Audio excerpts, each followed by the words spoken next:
just as sure as I am that the sun will rise tomorrow after it is set this evening, I am confident that today is going to be a fun-ass tournament. College Dropout number 44. Now, not that anyone's told me this, but you might be thinking, but Josh, how can you say with so much certainty that you're going to have a fun-ass time?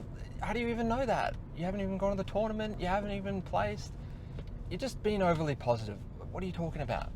Well, first of all, what I say to that is, wah. Second of all,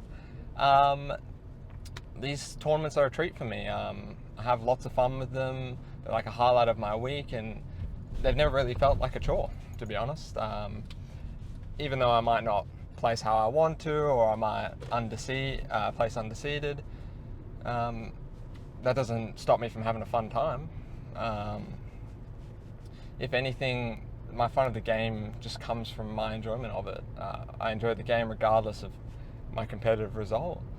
I'm looking forward to just hanging out with my friends, having a good time. So it's just as simple as that, really. But I'm particularly keen for this tournament because I've got a few things on my mind going into it. So I was watching Gluto on his run at Kowloon in Japan, and I was noticing how much he was using fair, and not just the fair, but also how he'd time it just before he hit the person. Because when I'm in prone or anxious situations, I tend to release the fair or my attacks too early and not really try to time them when I'm right on the opponent. But going hand in hand with that as well is playing a bit hot and cold. It's a concept I've kind of thought about before, but it's nice to sort of have a term for it. Hot and cold just means that you're sort of hard to read, because sometimes you're playing hot, you're playing in their face, bursting them down. Sometimes you're playing patient, you're playing cold, reserved, letting them make a mistake. So something I've been trying out in friendlies and seeing some success with is basically just being just outside their burst range and being in a position where I can threaten to either hit them first, so catch them with fair for movement, or be just outside the range of their attack, so they'll whiff an attack trying to stop Wario coming in, and then I can just wait just beyond that and then drift in, punish. So if I'm playing too cold, too far back, I'm not going to be in a position to whiff punish. If I'm playing too hot, I'm going to get hit by attacks. So it's always a balancing act with this game, and this is just another case of that, basically. Beyond just that realization for today, I've also just been having fun in training mode. So in particular, I sort of, rather than just doing friendlies like I usually do, I had 30 minutes where I was basically cooking my pasta, had the pasta on the stove, and I had 30 minutes to kill. So I just went into training mode, went crazy, went experimental. My practice routine isn't set in stone. It's not like I have particular things or particular movements I just focus on over and over and over, exercises. I kind of just see how I feel, see what I want to try out, get better at, improve my muscle memory at, explore. That sort of creativity is what makes the practice routine fun and not just monotonous and a chore. So I sort of just see what I feel needs exploring and just go off that. So for example, in training mode, yesterday I was just working on my double jump waft, because basically I could hit the landing up airs, but I wasn't confident in my ability to full hop double jump waft, or even IDJ waft on command, because sometimes I'd want to do the full hop double jump and I'd do an IDJ instead. Sometimes I'd want to do an IDJ and I'd do a full hop. So basically just figuring out the muscle memory and timing, and the key thing it came down to is just holding the button for the full hop until my jump squat is done, and then quickly trying to do the double jump, not trying to double jump too fast, because then I get a short hop IDJ. So yeah, just been working on some tech skill. Still been going for the clips, which I mentioned I think maybe episode 4, I was talking about going for some clips. I've got 2. Might just share it now again. So here it is.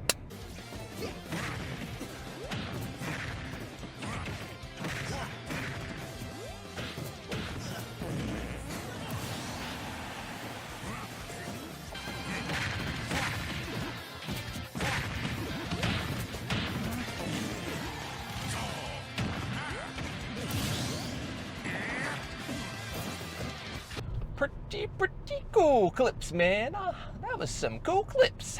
I love that. I love you, Wario. That was so cool.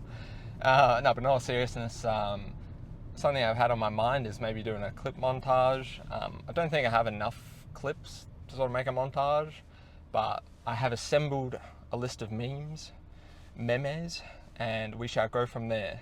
Maybe I'll do, in the future, I'll do some content. Or some content for my clips. But anyway, just heading to the tournament right now.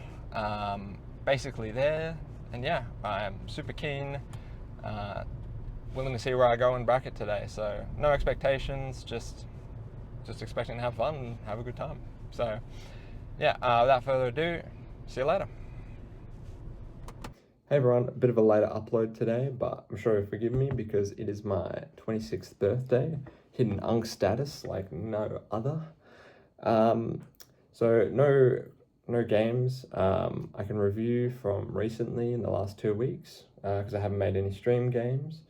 But I was thinking instead we'll review an older set. So this is a set from the Arcadian, like episode 3, and this was a game I played before the 2 Bayonettas I had to fight and got kicked out from. I was pretty happy with how I was playing in the 2 games prior to this, despite like the pressure and stress to perform for that tournament. It just sucks I just didn't know how to fight Bayo basically.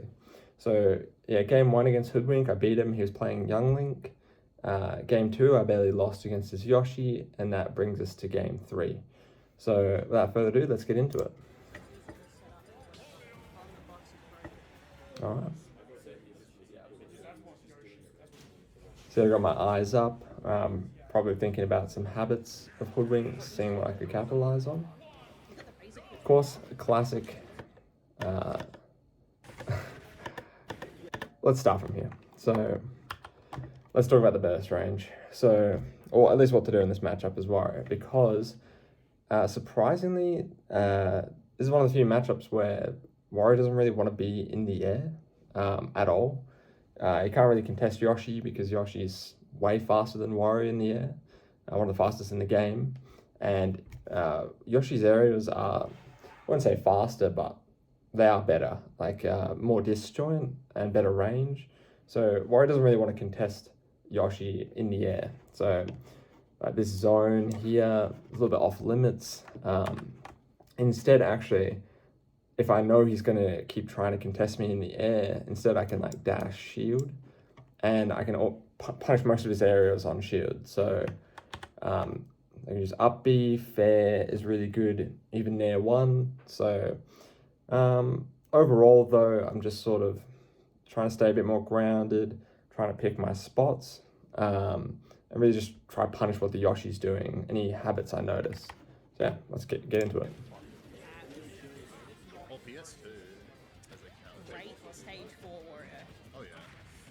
Like that, there's a rising nair from Hoodwink, and yeah, just got nair from it basically. I noticed that Hoodwink was a bit aggressive, like the hold forward, kept trying to contest me basically. There I was trying to like let the bike come after the grab, but it landed on the platform.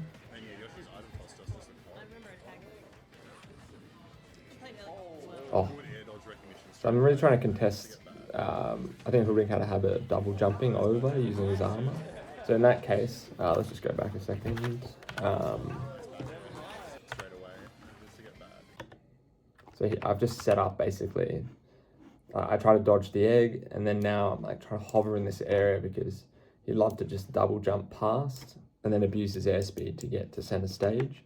So instead, I'm just trying to set up either a chomp or some area to contest it. Back air is really good because it's got a lot of range. So yeah, I double jump here, knowing, okay, he's probably going to try and contest it anyway. And yeah, end up getting the back air for it.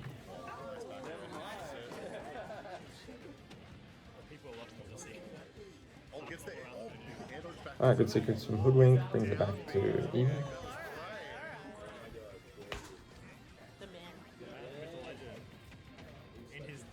Okay, I'm just trying to play a little bit back, let him do something, and then punish. Especially because, yeah, if Hoodwink's holding forward, I don't want to just run into it idly. Let him make that mistake. Now we're getting some funky sequences with the bike. Yep, lots of trades. But I'm down to take them right now. Because I'm up, Waff's coming up soon, so... Very nice job. I'm trying to I was trying to threaten him to not do it and then see if he did something different, but he still did it anyway. Okay, bike putting in work, but just getting basically stopped by egg. It's a bit of a pain in this matchup to try use the bike throw. Okay, F tilt the landing. So I'm in a good position here, just don't lose my stock. So I'm just trying to drift over, come back. Okay, I got the Naira killer, but he just uses the double jump frame 1 armor. Actually, let's talk about that. So that was GG's because this landing up there, double jump waft done. But I actually wasn't expecting it. I sort of just threw out last minute as I don't know, I didn't think it was going to hit. So I was going to do a fake out landing up air, which is on -2 on shield, not that laggy, and then try to do up tilt as he ran in. But I actually hit it and I wasn't ready for it. Not necessarily a bad thing. The bad thing is what comes next, which is that. So after I missed the up air opportunity, waft is just on my mind too much. Now because I missed the opportunity, I was searching for it too much. So it's good just to know, if the waft situation doesn't work out, just reset and let the opportunity find me more so than now I'm trying to search for it too much. Okay, up smash will take it. Got it on the landing. And yeah, that's quick little GG's.